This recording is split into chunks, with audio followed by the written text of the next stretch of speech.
Hey, what's up everybody? Hope you're having a good day. We have scene number 14 for Aura, which is our professional lighting studio product. This is a perfect studio for lighting larger objects like cars.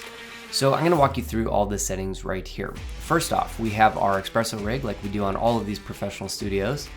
And under our setup here, we have a pre-lighting setup, and we're gonna have roof. We can take that entire roof and put it up or down. Now we have these neon light bulbs up here, which you can change or turn on and off using these settings. If you want to have them blink on, you can do that, and you can change the power temperature. We also have another setup, which is spotlight. So if we change it to spotlight, we'll have this ring here, and it's going to have these spotlights around it. Now we can change this by going to our setup. We can make the radius smaller if we want to. We can add more of these spotlights, and we can play with all the different animations of these, the panels opening up, the rotation of the spotlights, and everything like that. And you can also play with the power.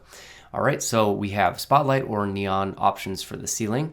Now for the geometry, we can have a cyc, which is very rounded, or we can have a hard edge on here. If we go to square limbo, you can see that hard edge back there, or the soft sweep.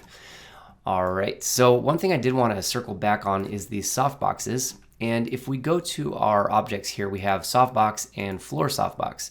So the big one here, you can see that it also has a espresso rig, so we can move this wherever we want it to. And you can also rotate this, of course. In the espresso rig, we have the ability to change the rotation and also slide these up and down. And you can also play with the scale and then the actual light that's coming out of there, the power, the temperature, everything like that. The nice thing about this is if you hold control and then drag down, you can make a duplicate. And the way that we've set up the espresso is that now the espresso rig will work on the second one independently of the first one, but everything still works perfectly. So you can just duplicate them and put them wherever you want, and the espresso rig will still work out. We also have this floor one, which is very similar with the different options that you have on here, but it's right at the floor level. All right, one other thing to mention is this specular right here. If we click on this, you can turn the specular on, and you'll notice that it's a specular highlight right here, which is going to put that specular hit wherever you want on your object.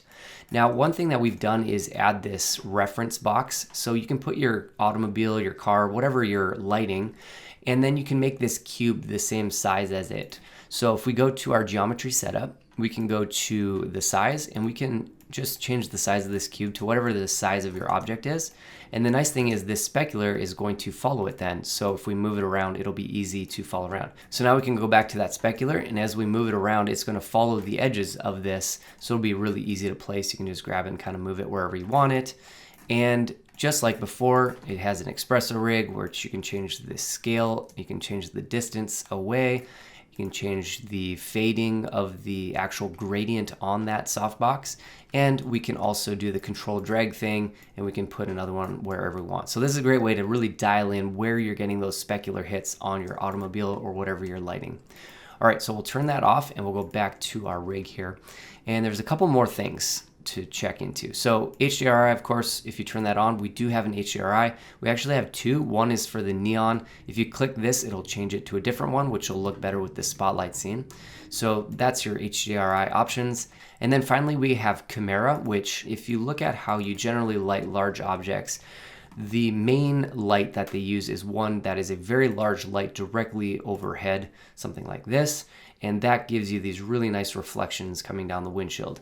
So we have this object right here, and what you can do is move it up or down. You can rotate it on any axis, you can tilt it. And then underneath it, there's a softbox, and under the light, you can change that softbox, the power, and the gradient around it, and the color, and all that kind of thing. So the great thing about this studio is that we have completely copied the physical properties of these real world studios, something like this. All these lights and objects behave in the exact same way they would in that real life studio. And because of that, you're going to be able to get some really photoreal results. So I'm really proud of this studio. Check it out now. It's part of our Aura product, and you can get it at thepixellab.net.